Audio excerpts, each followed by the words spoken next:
curiosity ride. Mad Bricks webcast, where the human spirit flies.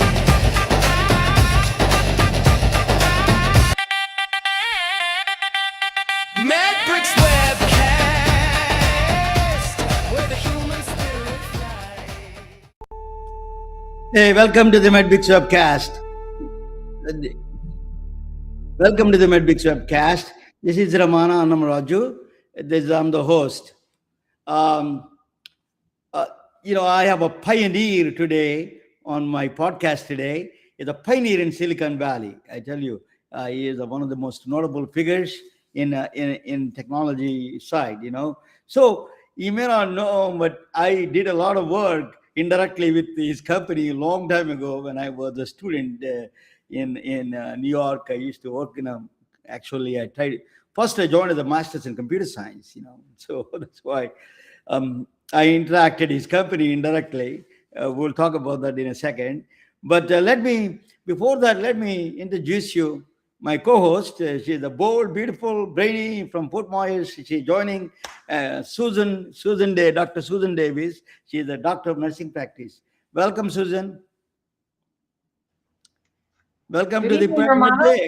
Yeah. Thank you very much. Thank you very much. What an exciting night. Yeah, I actually went to Montreal, Canada, University of Montreal, Concordia University. I studied computer science. I joined as a master's in computer science first. Then I moved to healthcare later on. During that time, I did learn so much about computers. I'm one of the first guys at the time. Even the PCs are not just coming out. At that time, most of them are IBM computers, and we had to do punch cards. We'll talk with him about that, So I did, my brother is a nuclear engineer, so he was also doing a lot of these mainframes in Canada. And then I moved to University of Oklahoma for a nuclear engineering and all those things. But there's a lot of, but I started my own company there in New York, PC clones. I used to sell computers to the doctors to print ICFA forms, 1,500 ICFA forms, so you can print out the forms. I used to sell the floppy drive and those kind of things. So we'll talk with him. But let me introduce you through a video of him actually, and maybe let me play the video. I'm in awe of his experience. I cannot wait. Kanwal Rekhi's life embodies one of the greatest arcs of the modern era, from a forced displacement in the aftermath of partition to the frontiers of the Silicon Valley innovation. In 1947, 200 years of British rule came to an abrupt end, and this vast subcontinent was divided between an independent India and the new Muslim homeland of Pakistan. It was called Partition, but this British-led plan became one of the most catastrophic events of the 20th century. Across India, millions of Muslims, Hindus and Sikhs fled their homes in the largest forced migration ever recorded. Over 1 million people lost their lives in the chaos and violence of partition. Rekhi's 13 family members crossed a hostile border into a fragile, newly independent nation, India, struggling to define its future. Out of instability emerged discipline and resolve. Rekhi studied engineering at the prestigious Indian Institute of Technology, Bombay, and later moved to the United States to earn a master's degree in electrical engineering at the Michigan Technological University. After a series of jobs and layoffs, Kanwal Rekhi eventually found his way to Silicon Valley. What began as uncertainty became a transformative turning point, one that would change both his life and the future of modern communication.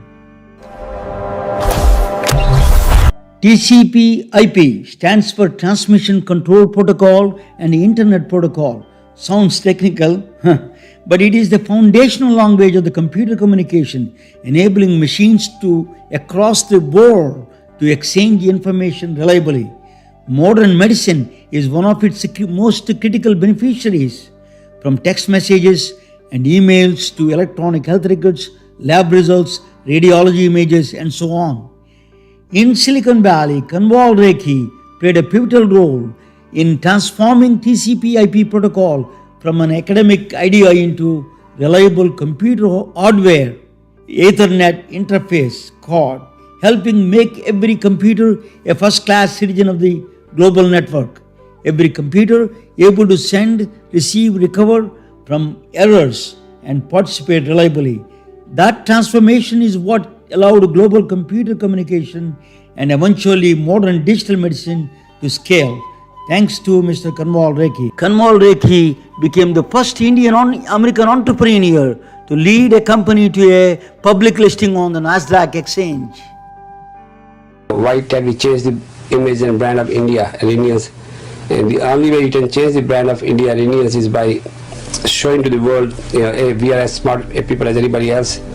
You can't tell people we are smart. You have to show it to them. Kanwal Rekhi co-founded TIE, the Indus Entrepreneurs, a non-profit organization to move Indian entrepreneurs from the margins to the center of Silicon Valley's innovation economy. Through mentorship, trusted networks, and access to capital, TIE enabled Indian founders to become a company builders, investors, and board-level directors. Today, TIE has grown into 63 chapters across 17 countries worldwide, an impact made possible by Kanwal Rekhi's vision and leadership. He remained deeply devoted to his alma mater, Michigan Technological University. He gave back through lasting philanthropy. The university honored him with an honorary degree, doctorate, and building named for him and his beloved late wife Ann Rekhi. Today, Dr. Kanwal Rekhi continues to inspire young founders. His life stands as a testament to service through entrepreneurship. Romana, that was an excellent video. Excellent. Welcome, Dr. Kanwal Rekhi. Let me introduce Dr. Kanwal. Kanwalji, welcome. Dr. Okay. Kanwal, you are now. So where did you get all that video? That's pretty impressive. I combined. Is that anything wrong? Everything is okay in the video? Everything is Yeah, correct, right? everything was just fine. It was just fine. Yeah, I remember, whether I want to tell you, I used to buy Ethernet cards. I used to assemble PCs in New York City. I used to buy cards from your company, Exelon, and then Novell. I did both companies. I used to buy. I remember talking with you. I'm not sure exactly, but Novell and Exelon. I'm not a big buyer because I used to sell computers to the doctors and do the networking in 80s, late 80s and late 80s. So I remember. Let us start with the process in the beginning. Partition, for example, your family moved from Pakistan, British India at the time, to Pakistan. Is there any that you're a very young person at the time? Tell me the process and the stress and the moving to new place and can you give me some background in that? So I was only 2 years old. So I don't have the first-hand memory, but I lived with the memories of my father, my grandfather, my mother, throughout my life.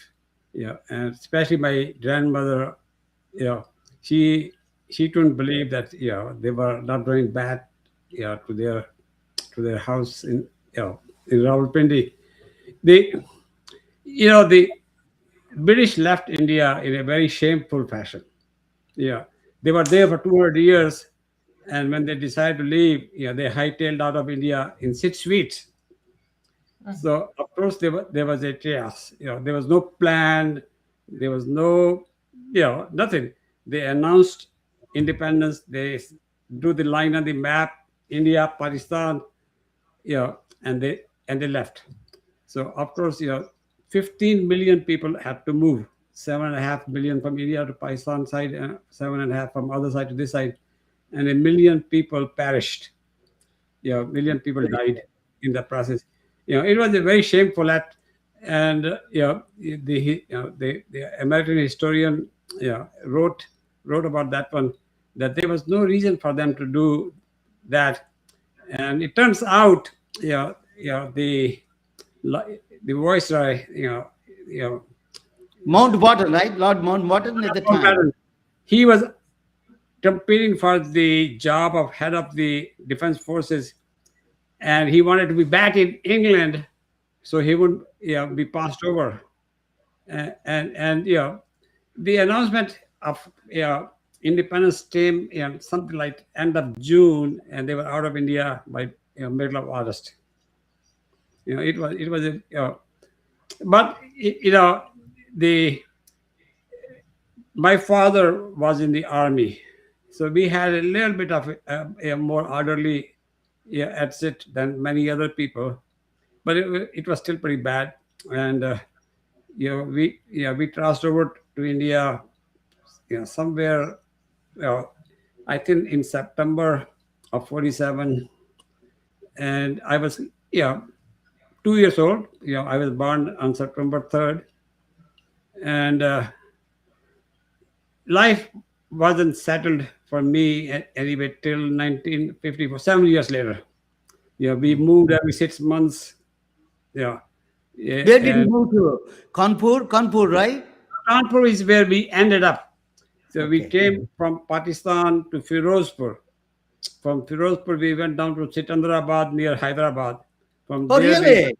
That's my home, my second hometown. Oh, from Sikandrabad, we went down to and they Pune. have a military cantonment there, right? These are all cantonments. Yeah. And then we went down to Pune, and from Pune we went to Agra, Oh my and God. from Agra we went to Kanpur, and finally my father, was worried about education of the children, so we settled in Kanpur, and he went on his assignments without family. So we were settled in Kanpur from 1954 on. So and that's when I started my formal education. And till then, my grandfather, would tutor me at home. So Then you moved. Then eventually, your father was not there. He was moving around in the cantonments, different cantonments, right? Yeah. Military. At least he have a military schools are good, decent, better than outside schools. He's not.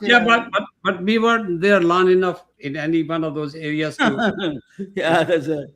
yeah. So then he went to the Indian Institute of Technology. Yeah. Yeah, So that was in 1963, yeah. and so How Indian is that experience? Technology, BTech experience in Mumbai as expensive for you. You got the scholarship. How did you manage the no whole no thing? the IITs were essentially free. They were government of India institutes. The tuition, the tuition for the whole year was 200 rupees. Which at that time meant about $40. And the dorm rooms are basically free. You have to pay for your food, but the total cost of education, this is now 1963, was maybe $200 a year. So a comparable education in the US would have been 10 times that Yeah. that number, maybe even more, right? Susan, think about that. Indian education is such a free system, almost free for all of us. I did a finished master's degree in $18, and Kanwal Rekhi ji passed a BTech or BE at the time.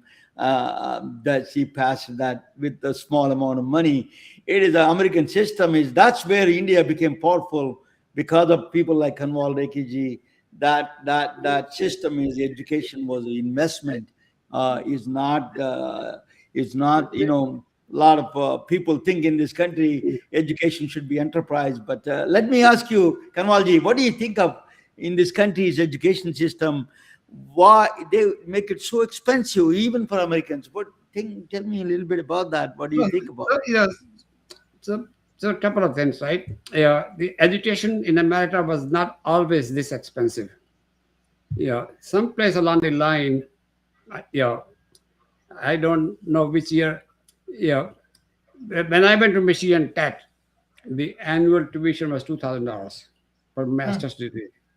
Yeah, and maybe another $2,000 required to yeah, for the dorm room and the food. So it wasn't that expensive. The Michigan Tech, tuition now is almost $60,000. Kanwalji, can you come in the center a little bit? Yeah, that's good. Yeah. Yes, sir. Yeah, Thank you, the sir. Michigan Tech education, Michigan Tech tuition now is close to $60,000. When I came to Michigan back in 1967, the state of Michigan paid 85% of the expenses for the university. Yeah, and they had to get 15% from the tuition and other means. Now, state of Michigan pays maybe 10% of the tuition expenses for the university. The university has to raise 90% of the expenses from others, mostly from tuition.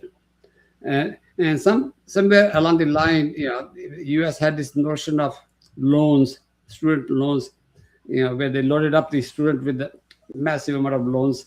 A young kid doesn't know any better, is borrowing, his father, his grandfather, sort of, and didn't support his education by and large, and the government wasn't supporting anymore. So U.S. education system is a mess right now. People come out of universities with a loan that they pay for next 20 years, sometimes, right? And I hear if you're a doctor, you're paying your loans into your 50s. Yeah. So which is a shame, right?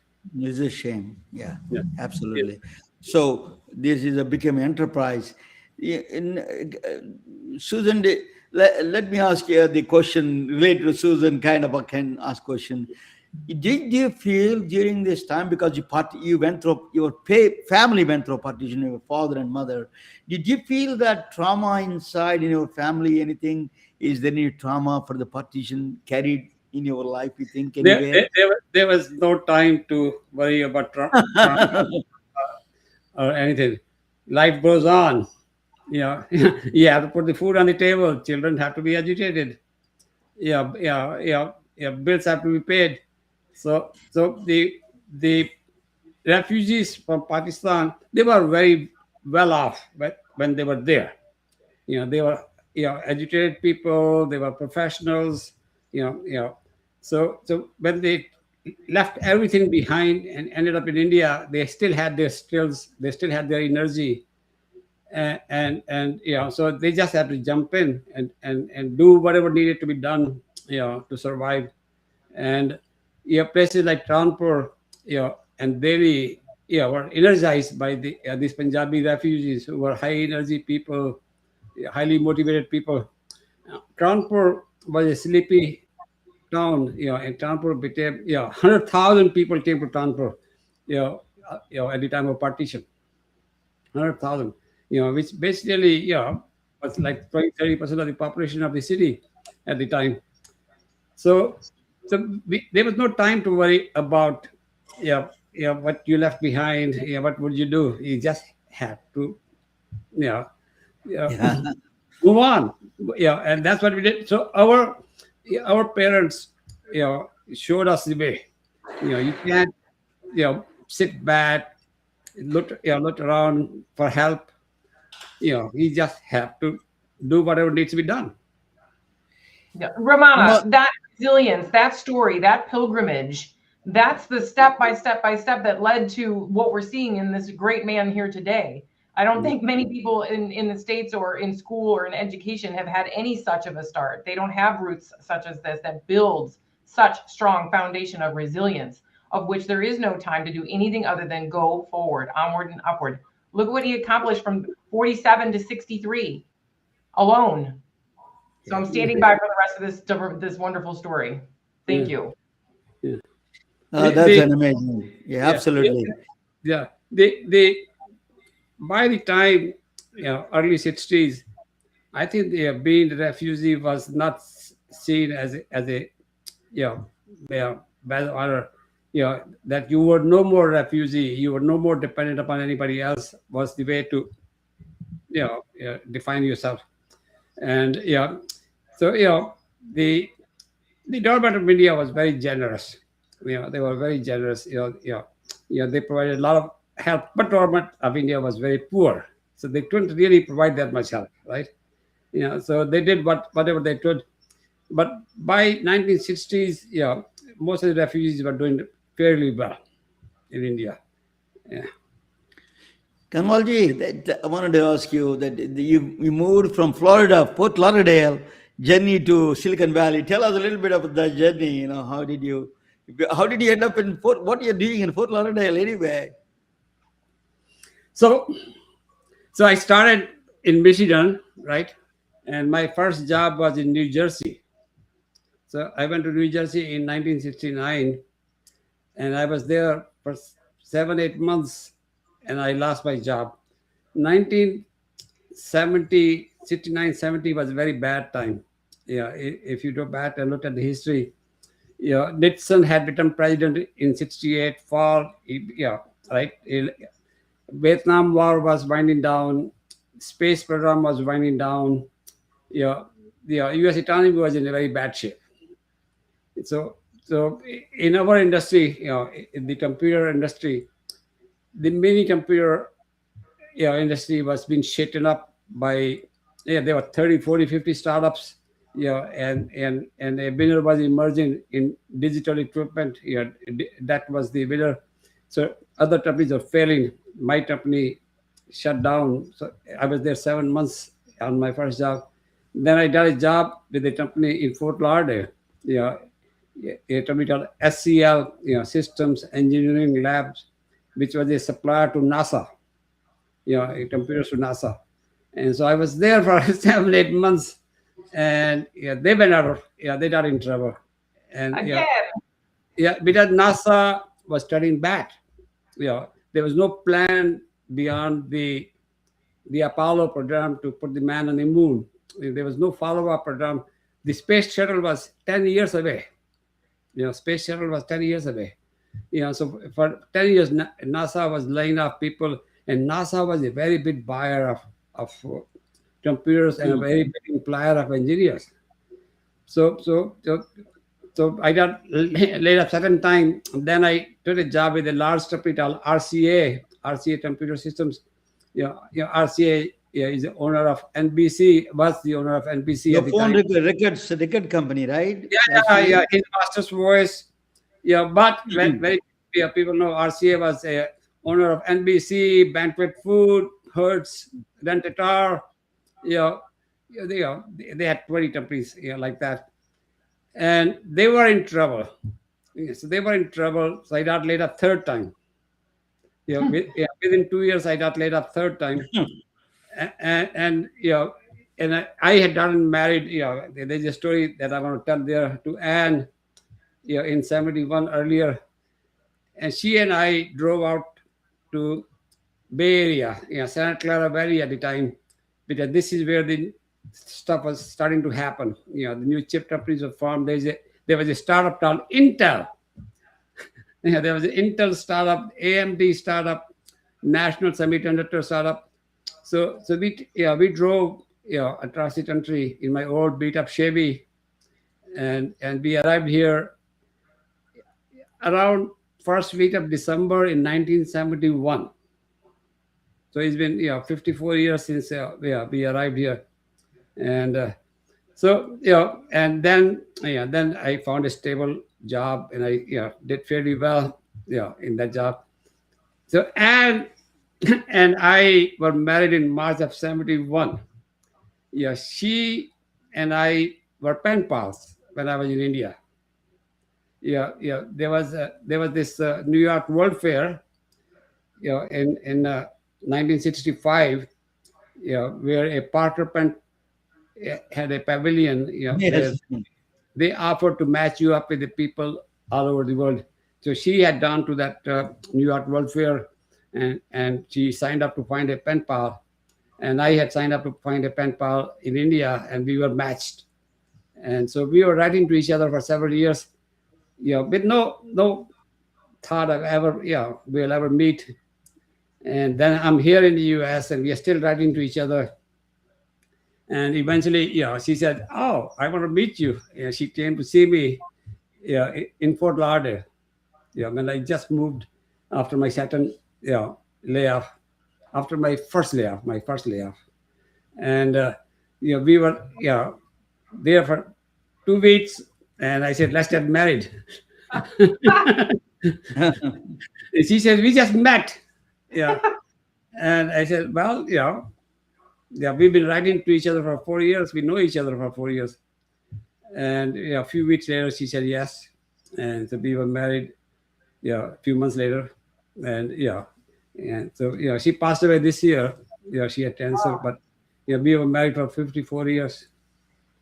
Oh, Sorry to hear that, Rekhi ji, and sorry. It is a sad story, but she was in bad shape. Cancer was pretty bad. And so she was. She's in a better place now. pen pals. I'll tell you something. That's a blast from the past. Yeah. So it was a very very good love marriage. She was very inspirational to me as a person. And remember in 1971 when we got married in March, the interracial marriages were just not happening. If you go back and look at history, the 1969, 1968, the Supreme Court allowed the interracial marriages as legal. I think that was a Loving versus state of Virginia. There was a movie recently, Loving versus state of Virginia, where a white man married a black woman, and they were arrested and put in jail, and that case went all the way to Supreme Court, and Supreme Court finally said, they have a right to marry. So when we were married, there were not too many interracial, interstate, international, intercultural, couples, right?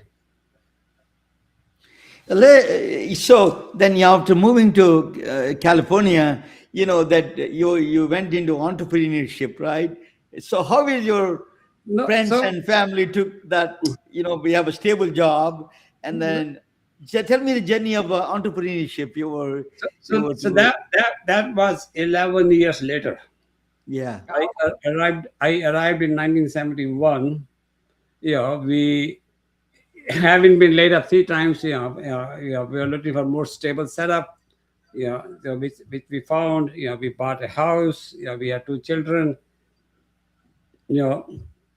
My daughter came in 76, and my son was born in 79. By 1980, I was starting to feel very restless. The Indians were not getting promotions.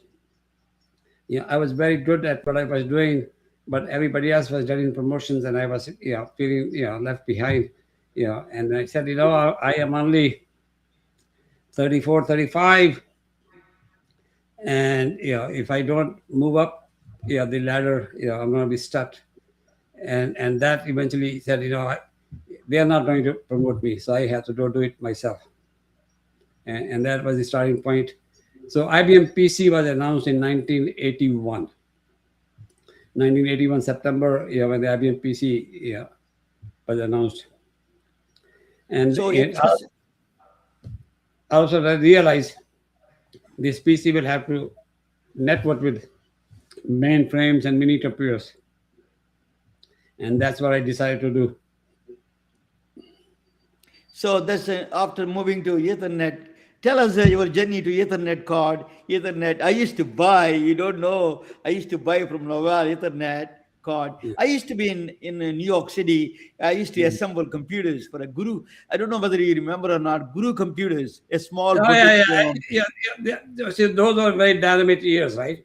The Yeah, early, it is. early I days used of to buy PC. from Taiwan. Taiwanese guy used to bring a lot of these Yeah, fake cards there yeah, from there. yeah, So yeah, that is I remember that those days. yeah. Tell us a Lots little of bit of a journey to the Ethernet card and the TCP/IP protocols. so I didn't invent Ethernet, Yeah, yeah, and I did not invent TCP/IP. Ethernet was uh, came out of Xerox part. yeah. Xerox part in Palo Alto, Palo Alto Research Center.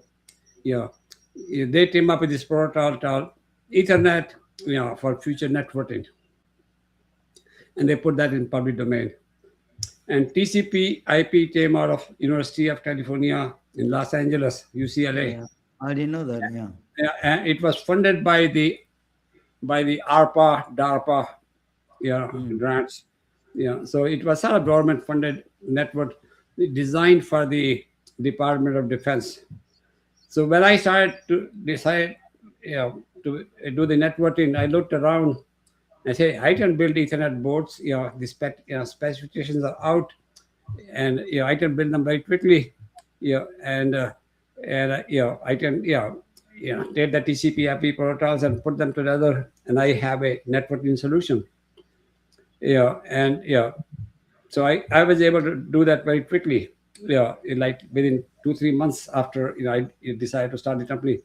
So we were out there with 2 to 3 years before anybody else was able to do that. So Ethernet boards from us were available in 1982. When everybody else's board were available in 84, 85. So we had a 2 to 3 years jump on everybody. So we became very, established networking suppliers. Those ads that you showed, were the ads that I ran in 83, 84, 85. So I used to say, if you want to network your PC with your mini computer mainframe, we have the solution for you, right? That's where I used to set up doctors' computers in the doctor's offices. I used to buy from Noval and the Exelon. I thought I bought it Exelon too, so I don't Yeah, remember exactly. Tell us, you went public, Exelon. Tell us. yeah, Epsilon went public in 1987 February. You And became wealthy after that, right? yeah, so 80, going public is a very big honor, right? Yes. Company's doing well enough to be seen as a worthy of selling shares to the public.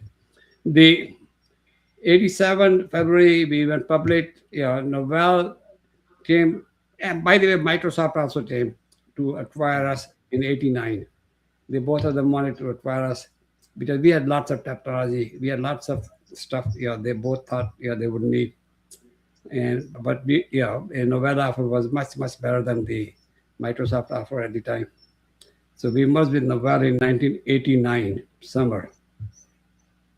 So you didn't wade into the shallow end of entrepreneurship. You jumped into the deep end. Yes, Swam, yes, swam yeah. and brought home the trophy. Yeah, so there was a problem, right? So Anne was worried, that we may not be able to pay, the mortgage bills. We may not be able to feed our children. And I told her, if we get in trouble, I will eat my pride and I'll go back and get a job. But I need at least a year. And we had savings for about a year. We used up all the savings. We took the settled mortgage on the house. So we went all in here. Definitely jumped off the deep end. Yes. Your Punjabi culture came down there being bold. Yes. Yeah. Partly confidence, partly being foolhardy. The notion of being a lifer, as an engineer, just didn't appeal to me, right? So when did you turn in? Entrepreneurship is not the definition of entrepreneurship. Foolhardy is, I think, on the first line. Well, so I tell people, being an entrepreneur is betting on yourself. So what appears to be a foolish move to the others appears to be a very well calculated move to yourself. I knew for sure I could do magic, with technology, and could I sell, could I market, could I price, could I, manage? Those were the things to be, found out, and so, the, yeah, found those things, to be fairly straightforward, yeah, yeah, Uh, yeah. So, after after Novel, you became a completely businessman, right? After Novel, that you became an investor, and you no, invested like I became completely businessman when I became CEO. Back in yeah, yeah, that's yeah. 1985.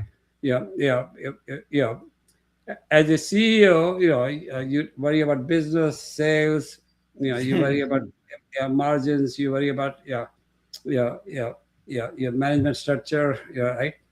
So by the time we merged with Novell, I was a very solid business person, 89. Yeah, after we, yeah, after I left Novell in 1995, I became less of a businessman and more of a public, Invest. not investor, mentor. Investments came later. Okay. We did the tie in 1984. I spent my full time at tie.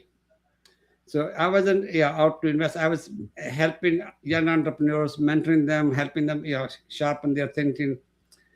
The investments happened because these people needed money, and VCs wouldn't give them the money. And I said, I will bet, I'll use my own money to bet these people up. So investments were not the primary, motivation. But I did very, very well as some of those, investments, were very, paid off handsomely. And so again, it was a positive feedback to me from the market, that I had a knack for mentoring, young entrepreneurs and, picking the winners. Susan, sorry about you, because I'm part of that history. You know that you invested in Exodus, right? The BB Jagadish. In fact, during that time, I invited Jagadish to Atlanta. BB Jagadish came down to talk in our Dr. Naveen Nanda and all those doctors meeting. We wanted to introduce the technology to doctors. So we invited a Bibi Jagadish to Atlanta at the time. I'm one of them. Invitation, we sent it. And I remember he was telling me Kanwal Rekhi was the investor for you. Kanwal Rekhi ji investor for us. So tell us, that investment turned out to be big for you, right? It turned out to be very, very good investment. So again, now this is 1995. Okay. Yeah, internet is starting to happen. Yeah. If you remember, 1995 was the year, when the browser came out. Yeah. And so B.B. Jagdish and K.B. Chandrasekhar had Yeah. an idea. Hey, internet will happen. All the consumers will be on the internet, and businesses will have to be on the internet, to reach their customers. So they were visionaries that, yeah, yeah, this will, change the world, and we can enable businesses to get on the internet and set up their websites. So Exodus means, leave your facilities and go to internet, right? So their idea and their, that businesses will have to be on the internet, and they would need help to get on the internet, and Exodus will provide that help. Was a very compelling idea, and so I wrote the chat. To keep them going, and they took off like a rocket. Yeah, the at one time half of all the internet traffic was going through their data centers. They pioneered the notion of data centers.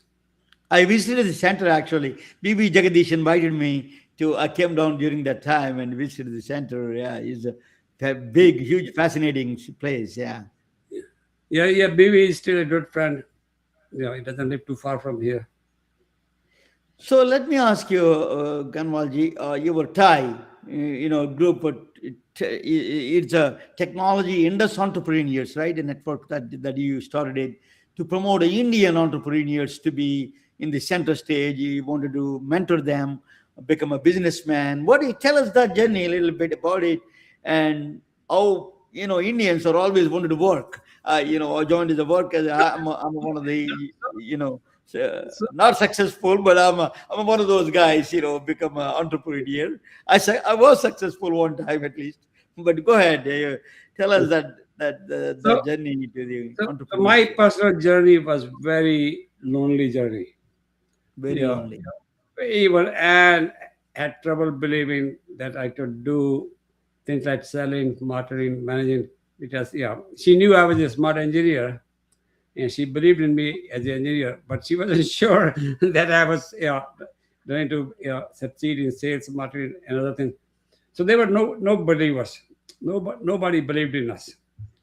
So it was a very lonely journey, very lonely journey. And so by 95, when I had done well, I was thinking of, hey, people should see us as smart people. They were not seen as smart people. They were still seen as same as they were doing that back in 1982. So the whole idea of TIE was, how do we encourage, inspire our people to become entrepreneurs, and how do we mentor them to make sure they have a fighting chance of success. So the TIE wasn't there to favor Indians. It was there to help them cross that barrier, right? And the timing turned out to be very good. 1995, browser Trump's internet is happening. Indians are becoming entrepreneurs. Sabir Bhatia, Sabir Bhatia did the Hotmail. Hotmail was a very big hit very quickly. Microsoft acquired Hotmail for $400 million back in 1986, 87. And yeah, so all of a sudden, Exodus is doing really well. There were half a dozen companies like that, that I was involved with. There were Indians were everywhere. So the pendulum swung. Indians, are You are good. instrumental for that, Kanwalji. You are the instrumental to bring a lot of Indians to Silicon Valley. No question about that. You are the father of all of them. Susan, I'll let you talk, because I don't want to dominate all the women. There is no woman. I'll let you ask questions. I don't want to Well, be. thank you, In Ramana. the No, tech industry, let me tell you, Susan, tech industry is so dominant about men. We need more women, no question. No, You ask that question to why there is not a Indian woman to be more proper. You ask her, any no, woman. the women are starting to do well. Jashiri Olal, she is the CEO of Arista Networks, which is a $20 billion company. yeah, well, She, first of all, it's a pleasure for me just to listen to you and listen to your stories from both of you. And I know Ramon is excited to have you on because of he's so familiar with your story. But I will ask, and he very much is paying attention to women. In fact, Ty, from what I understand, not only has a focus on high schools these days, it's in colleges, and there's a whole new Ty for women oh specifically. yeah, So Thai, always focuses on underprivileged or under appreciated. So the women Thai, women program, Thai youth program, TYE, yeah, yeah. So, so as a matter of fact, I personally have focused on bringing the technology entrepreneurship to Midwest, Heartland America. I went back to Michigan Tech. I preached the gospel of entrepreneurship there, and we have startups happening in Michigan, Upper Michigan, now as a result. We went back to India, to tell them to become entrepreneurs. Indians were into jobs, and now we've been also talking about going to Africa. We have a Thai chapter in Nairobi. We have a Thai chapter coming up in Lagos. We have a Thai chapter coming up in Johannesburg. So, so the thought is that entrepreneurship is a way to leapfrog. And nobody will hold you back. Nobody can. Go It ahead. seems as if with your tie, you've come up with a recipe to remedy the loneliness of entrepreneurship. And So you that is the idea. yes, sir. Mentoring, networking, educating, funding, and then incubating, and that all of it Yeah. wrapped together is everything that you wished probably you had at the very beginning. I know as an entrepreneur myself, I was so excited reading what you offered through that amazing organization. And I even found, I might say, a chapter in Tampa, Florida, just north of me. So Oh yeah. I was there in Tampa, Florida chapter's launch. About 10, 15 years ago, I was there. By the way, the entrepreneurs are a little bit of odd people. Yeah, yes, a indeed. little bit of because they are taking the risk. Yeah. So they feel a little bit misfit. Yeah. So the Thai becomes a place where they find the kindred spirit. They find people who are just like them. So they are no longer odd people. Everybody's like them. So that was the starting point. It's like going to church or temple and finding the believers just like yourself, right? Nobody will understand your religion, but the fellow church member will support you, right? And the Yeah. other part was that you found mentors, people who had been there, who had done it, and and eventually you also found some money, but money was not the primary driver. It was No. being there, having mentors, having inspiration. That's everything. That's why to be an entrepreneur and not have a mentor is being lost in a very large maze. And you just keep trying each path. You keep trying a different path and trying a different path. But with a mentor, it's so difficult to find someone who's been where you're trying to go. The entrepreneurship is a lonely journey. You have very high highs and very low lows in a very rapid succession. One day you're at the top of the world, and next day you fall off the edge of the earth. So a mentor is there to hold you steady during that phase. I talked about it's like teaching how to ride a bicycle to your son, to your child. You run along, you hold the thing in the back of the seat. And it doesn't take much effort before the child is able to ride on his own. But he needs that support. He needs that confidence, right? Kanwalji, my brother came same time as you are in Canada. He was doing electrical engineering in University of Toronto. So I remember those days. That is he became one of the first few people migrated from India to Canada and United States. But I met you several times. I asked you the investment for healthcare. You were saying that too many regulations. You said that. Everybody I meet wants investment. Everybody. Because you're a wealthy man. I'm 80. I don't have the same passion, same intensity. And same. I'm not. I'm sort of semi-retired right now, right? So I'm focused on making sure that I live happily ever after till the last day I live, right? So by the way, University of Toronto, just north of Toronto, is Waterloo, town of Waterloo. What are they are, Dr. Vidyasagar? Do you know Dr. Vidyasagar? Yeah. University of Waterloo. We used to come to our house all the time, Vidyasagar. University of Waterloo was very famous. Into the Professor Vidyasagar is a friend of my brother. We used to visit each other. Yeah. Let me ask you a question, Dr. Kanwal Rekhi, before we finish. You are now 80s. Your Sikhism, one of the things is powerful about one thing you're talking about Sikhism, I heard. When you ask something, you're asking for others. And you said that one of the five tenets of the Sikhism. Tell us a little bit of your religious inclination, a little bit more of Yeah, your yeah, yeah. So Sikhism is a more modern religion, right? It's only about 550 years old. Yeah, maybe not yeah, maybe 500 years old.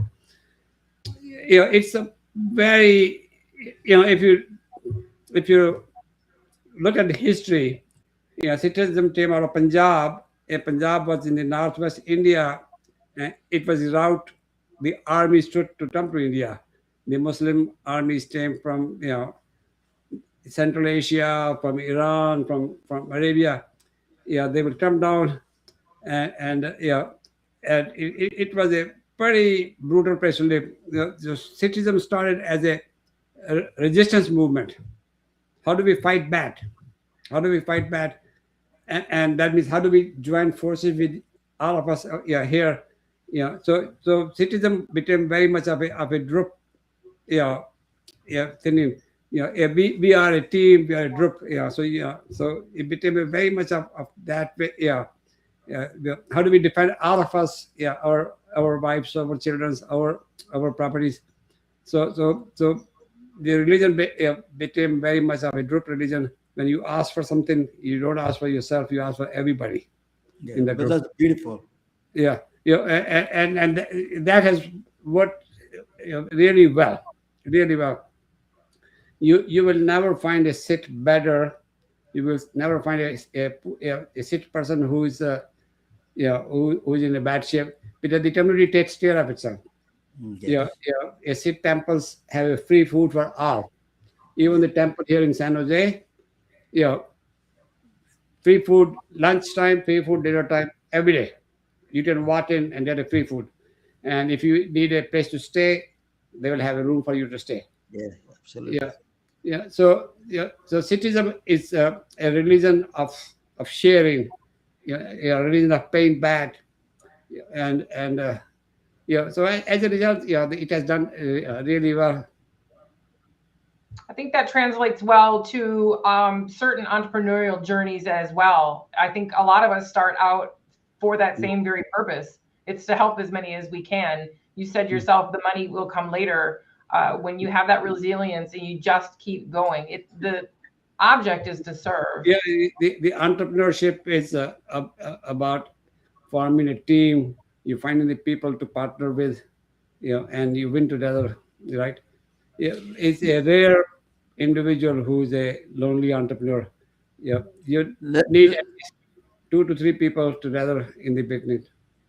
Susan does that. Actually, Susan was instrument. She is a kind of trying to do worldwide, Kanwalji, that she wants to provide the CPR, the cardiac arrest training program, and provide machines for those around the, and particularly starting my village. I was talking about with her about my villages in southern India.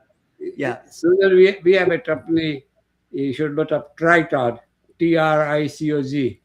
Tritod is a company out of Bangalore, which does remote diagnosis of heart attacks.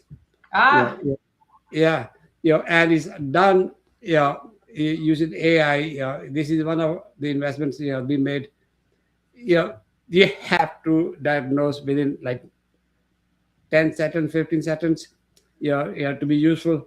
So villages have the machines. There's a nurse who can connect that to internet very quickly, and we tell them it's heart attack. Do this, do that.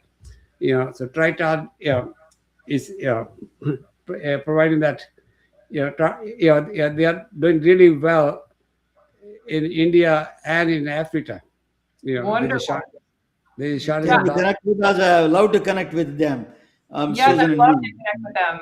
I would love to connect with them. My specialty is the training of everyone from laypersons to healthcare workers, anywhere in the world where patients are seen. It's them managing those first few minutes and then trying to get AEDs so that every human on the planet has an AED within 3 minutes of where they live. So that's our big global goal. Try look up a TRICOG. Tritod. And so Promise. they partnered with the GE and also with Omron, who were the device makers. Wonderful. Kanwalji, thank you. You know, it is. I wanted to give a last one word.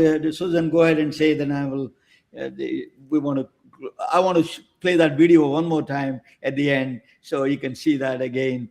But thank you to Kanwalji. You know, it is a truly an honor to have you. You know, I know you for a long time. It is a really educational for all of us. You are a mentor.